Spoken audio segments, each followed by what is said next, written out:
Hello everyone, welcome to another episode of Mind Map. Today's topic of discussion is British India's land revenue system.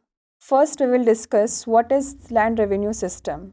Then we will explore the land revenue systems in the British rule. Next we will discuss the impact of land revenue systems. Following that, we will delve into the conclusion.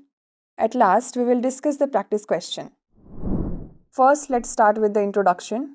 India, with its agrarian base, had an age-old practice of paying tributes in the form of revenue or taxes. The land revenue system played a pivotal role in the economic, political, and social structure of India.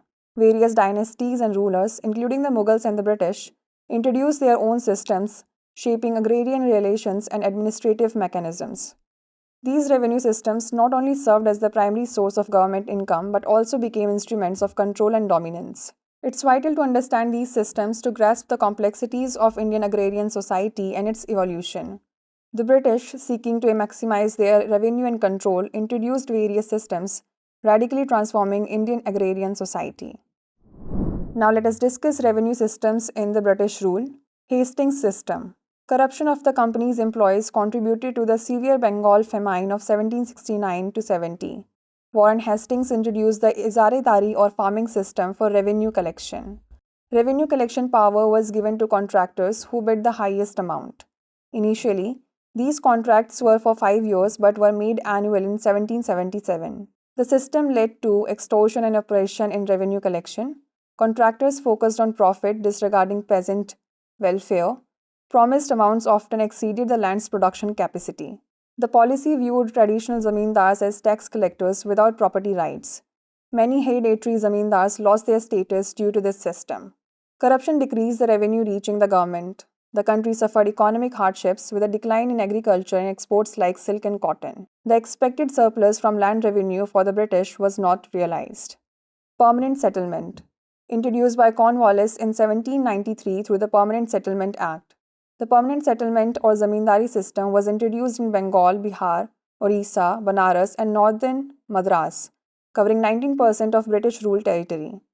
Zamindars were recognized as the owners of the land. They collected rents from the peasants and paid a fixed sum to the British. The system led to the exploitation of peasants as many zamindars increased rents arbitrarily. A 10-year tax settlement was made with zamindars in 1790, which was made permanent in 1793. Zamindars were responsible for collecting a fixed tax from cultivators. They had rights to sell, mortgage, or transfer land. Heirs could inherit these rights. The sunset clause stated if tax wasn't paid by a certain date, the government would auction the zamindari. 1793, 1799, and 1812 regulations allowed zamindars to seize tenant property for unpaid rent without court permission. Ryotwari system. Introduced in parts of Madras and Bombay presidencies. Here, the peasant was recognized as a landowner. They paid revenue directly to the British government based on the quality and productivity of their land. Though it aimed to reduce the peasants' exploitation, often they were burdened with high taxes, leading to indebtedness. Mahalwari system. Introduced in northwestern provinces and parts of central India, revenue was collected from a group of villages where collective responsibility of the village was fixed to pay the revenue. Both landlords and peasants were part of the system, serving as intermediaries. Now let us look into the impacts. The British land revenue system in India brought about significant economic, social, and political changes. Its impact can be evaluated in the following domains. First, economic impact. Agricultural productivity. The British system prioritized revenue collection over agricultural productivity. The high demand for land taxes didn't consider the vagaries of monsoon-dependent agriculture, leading to farmers sometimes being unable to pay taxes during bad harvest years. Impoverishment of peasantry. The heavy tax burden often left peasants with little surplus. Many had to take loans from moneylenders, leading to a cycle of debt. In cases of non-payment, peasants could lose their land. Commercialization of agriculture. There was a shift from subsistence to cash crops as the British promoted the cultivation of indigo, cotton, and jute to fuel their industries back home.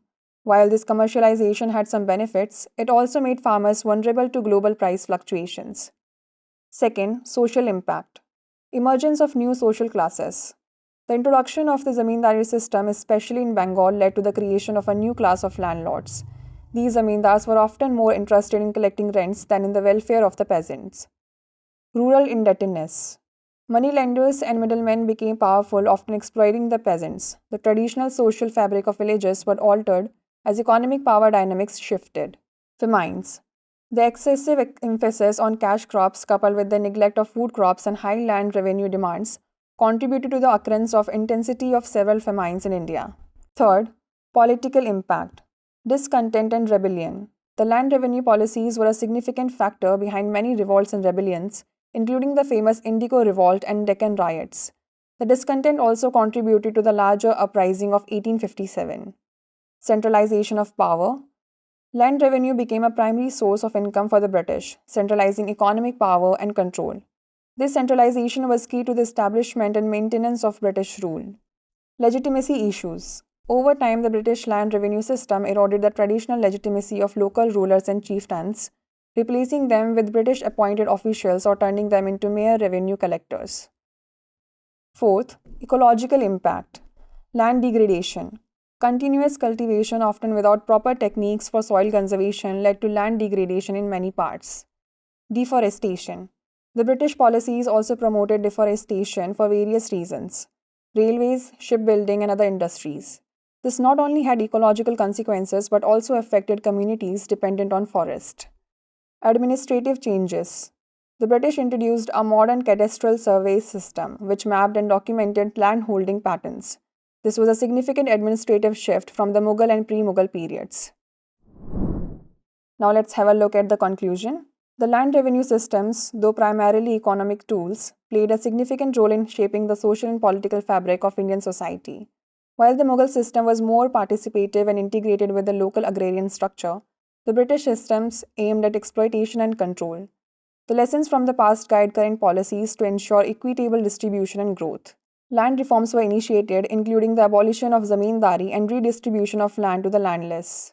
Modern revenue systems now focus on welfare, agricultural growth, and reducing rural poverty. Now it's time for the practice question. For prelims, who introduced the permanent settlement in India?